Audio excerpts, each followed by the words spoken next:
d'abord, je tiens à remercier et à féliciter mon maître, professeur Salah Mansour, pour la réussite de cet événement très enrichissant sur tous les plans, aussi bien scientifiques que culturels et humains aussi. Tout en le remerciant également de m'avoir donné cette chance de modérer cette séance avec le professeur Bouali et ma chère collègue docteur Lakabi. Donc, sans tarder, on va passer directement au débat, les questions de l'assistance pour les deux communications qui traitaient du diabète et retentissement sur les organes cibles cœur et œil. Vos questions, s'il vous plaît. Vous avez parlé de rétinopathie diabétique et hypertension, c'est-à-dire la conséquence d'un diabète déséquilibré et d'une hypertension qui a été mal prise en charge. Est-ce qu'il y a d'autres causes de rétinopathie que vous connaissez? L'hypertension. Si on peut voir un autre micro, s'il vous plaît. Rappelez que le docteur qui vient de me poser cette question est ma patiente. Pour les manifestations oculaires d'autres pathologies, on a l'hypertension artérielle, indirectement, à une ischémie rétinienne. C'est presque la même chose que la rétinopathie diabétique. C'est pas la rétinopathie, c'est les complications de la rétinopathie hypertensive qui provoquent des occlusions veineuses rétiniennes, soit des occlusions de branches veineuses ou des occlusions de la veine centrale de la rétine, qui peut se compliquer. L'ischémie, c'est pratiquement le même mécanisme physiopathologique et le même traitement, à savoir le traitement par laser des ondes d'ischémie et les traitements par injection intravitréenne d'anti-VEGF pour la maculopathie qui peut engendrer cette pathologie ischémique de la rétine. Il y a aussi des rétinopathies des prématurés, plein comme je viens de dire, donc l'œil est un peu le miroir de toutes les pathologies. La maladie de B7 également peut provoquer des vascularites rétiniennes, des occlusions veineuses qui aboutissent à l'ischémie. Également, c'est le même traitement, c'est le laser. Et s'il y a une participation maculaire des anti-VEGF, s'il vous plaît, des réponses brèves, comme ça peut-être qu'on profitera. Très bien. Voilà. Est-ce qu'il y a un peu de génétique dans la rétinopathie? Est-ce qu'il y a un peu de génétique dans la rétinopathie? Non, pas à ce que je sache. Parce qu'on a des familles qui font que de la rétinopathie. Oui. Même sans néphropathie, alors qu'on dit que ça évolue d'une manière parallèle. Non, c'est beaucoup plus prédisposition génétique. Non, à ce que je sache, non, mais l'équilibre. Donc, pour les rétinopathies diabétiques, on n'insiste pas assez sur l'équilibre de la glycémie qui doit être progressif. Doit-on faire des cataractes? Comment doit-on faire des cataractes? La cataracte, ça aggrave. C'est un facteur de risque d'aggravation de la rétinopathie diabétique. Donc en général, c'est des pathologies de sujets âgés, la cataracte et la rétinopathie diabétique. Si on est devant une rétinopathie diabétique minime ou modérée, on opère facilement. Si on est devant une rétinopathie diabétique non proliférante sévère avant l'apparition des néovaisseaux et le patient a une cataracte, si on arrive à faire du laser, parce que la cataracte c'est une opacité, c'est des opacités de cristallin, si on passe, on fait un peu de laser, ensuite on opère la cataracte, on reprend le laser pour ne pas passer à la prolifération et au saignement de ces vaisseaux prérétiniens ou prépapillaires. Est-ce qu'il y a d'autres questions? Il y a une question ici par rapport au 8 d'HbA1c. Il a une évolution de diabète de 20 ans, un surpoids, et il n'a pas de tension artérielle. Quel est le bilan minimal à faire? Quelle est la modalité de suivi pour éviter l'atteinte cardiaque chez ce patient? Et merci. Question, donc qu'en résume, un patient dur de plus de 20 ans qui n'est pas hypertendu, âgé, si j'ai bien compris. Alors, chez ce patient diabétique, plus de 20 ans, on le stratifie d'emblée à très haut risque. Et quand on les stratifie à très haut risque, en fait, ce qui nous est demandé, c'est de les traiter de manière optimale. Et comment les traiter de manière optimale? Essentiellement en ciblant le LDL cholestérol qui dans ce cas doit être à moins de 0,55, avoir une hémoglobine glyquée entre 7 et 8, il faut plutôt se rapprocher de 7 sans trop diminuer parce que les hypoglycémies restent de mauvais pronostics chez ces patients. Et pourquoi pas, à partir du moment où ils sont à très haut risque, ne pas les faire profiter des nouveaux antidiabétiques qui franchement ont créé une révolution dans la prise en charge de ces patients. La question, c'est toujours très flou dans notre tête. On sait qu'on doit aller chercher quelque chose au niveau de ce cœur. On ne sait pas à quel moment, on ne sait pas à quel moment on doit être exhaustif.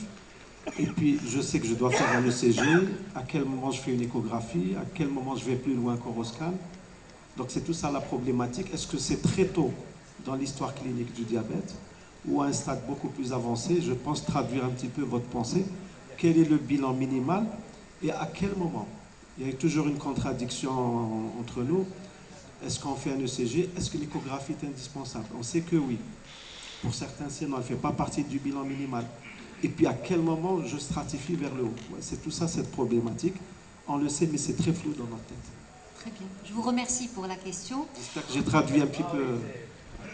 Alors, je vous remercie pour votre question. En fait, selon les dernières recommandations de la Société européenne de cardiologie, on réalise systématiquement un ECG. Il peut être normal, comme il peut montrer des séquelles d'infarctus. On réalise un échodoppler cardiaque et un bilan biologique standard. Et il est recommandé aussi d'aller rechercher d'autres plaques athéromateuses au niveau vasculaire, donc réaliser un échodoppler vasculaire. Ça, c'est préconisé d'emblée chez tout diabétique. Ensuite, cette catégorie, pourquoi on réalise ces examens? Ça va participer à stratifier ces malades. Actuellement, l'hypertrophie ventriculaire gauche classe ces malades d'emblée à très haut risque. Pour ça qu'on réalise des échodopplers vasculaires. Trouver une AOMI, maladie, ça les classe à très haut risque. Donc ceci est le bilan minimum à réaliser chez un patient diabétique. Ensuite, on va aller au test d'imagerie.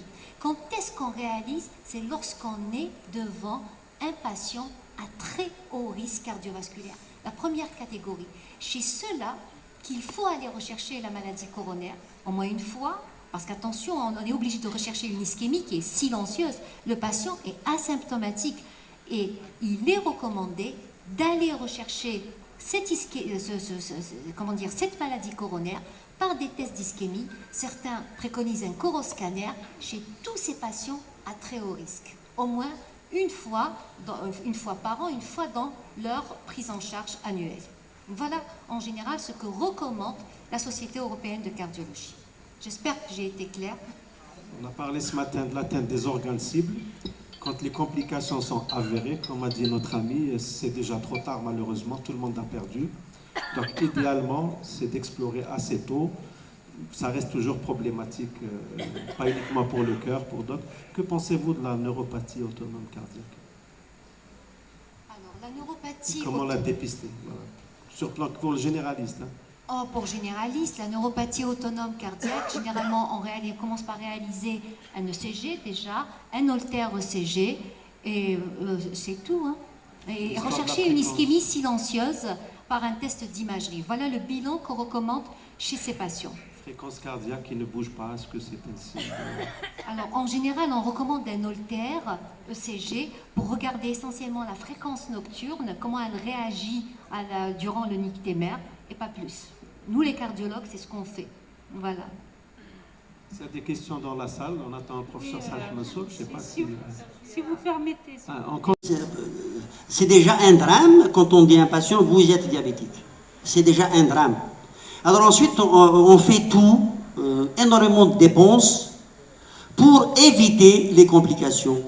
Oui, mais cette conduite, elle doit être maintenue, ça c'est certain. Elle a déjà déclaré au stade très évolué où on ne peut pas faire marche arrière. On est obligé de continuer dans la même lancée. Il y a des médicaments également pour ça, pour protéger. Tous ces médicaments l'ont prouvé. Et maintenant, il est temps de faire tout, évidemment, pour éviter l'installation du diabète, éviter tout. Mais une fois le diabète installé, je dois tout faire pour éviter, quel que soit le prix en fait à payer, pour lui éviter l'installation du diabète ou la persistance du diabète et les complications. C'est moins cher en termes déjà personnels, de vécu personnel, des consultations, etc. Et en termes également de santé publique.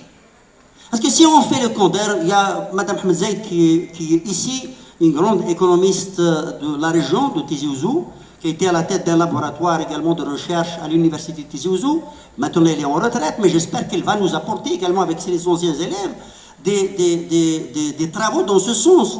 Et mon objectif, c'est de démontrer ou de calculer carrément le prix de revient d'un patient du début jusqu'à la fin. Et en fait, vous faites son équivalent quand vous mettez directement un traitement. Et ce qui est bien, ce n'est pas un traitement à vie. Parce que l'objectif, c'est de faire perdre du poids à un malade, c'est d'obtenir la rémission. Si une fois il est en rémission, pourquoi vous continuez le traitement? S'il n'est plus une rémission, s'il continue le traitement. En fait, si la rémission, c'est 3 mois sans traitement avec un équilibre glycémique parfait. C'est bon. 3 mois après avoir obtenu un bon équilibre glycémique avec le même traitement, mais si ça coûte cher, eh ben, c'est bon, j'arrête. Faites le compte. Et c'est pour ça que pour moi, c'est plus une communication militante qu'une communication. En fait, il y a de la science, mais également du militantisme. C'est pour un petit peu dire aux gens, il faut passer à une autre étape et poser la question à ceux qui savent. Sur le concept que tu as défendu, c'est-à-dire que l'hypertension, le diabète, la dyslipidémie, etc., ce n'est que la partie visible de l'iceberg. Exact. Ça se passe en dessous. C'est cette physiopathe qui inclut entre autres l'insulinorésistance, mais pas uniquement. Et après, il y a quelque chose qui ressort. Qui pousse, exact. D'acheter un diabète. Et à un moment donné, on a tout ça. On a tout ça. Et idéalement, c'est d'agir en amont. Exact. Alors, il y a cette obésité, effectivement. Que penses-tu des sujets maigres et qui font de l'insulinorésistance? C'est pour ça que j'ai dit 90%. Monsieur le Président, excusez-moi. Je suis là, je suis en haut. J'ai dit hier pour la qualité de l'invitation et la qualité de la réception, je pense que ce n'est pas suffisant. C'est un accueil très chaleureux. Et au-delà de ce qu'on a appris, révisé et appris, je parle de moi-même, peut-être beaucoup d'entre nous. Tu nous as renvoyé un petit peu à notre enfance à travers ce qu'on a vécu hier lors du dîner gala. Je dirais juste, enfants, nos parents nous envoyaient dans les villages passer nos vacances. Boula zéro, c'était un petit peu ça. Donc tu nous as fait revivre un petit peu cette enfance et je te remercie. Il n'y a pas de quoi. Et au-delà de ce qu'on a appris et révisé. Donc félicitations. Merci beaucoup. Merci beaucoup.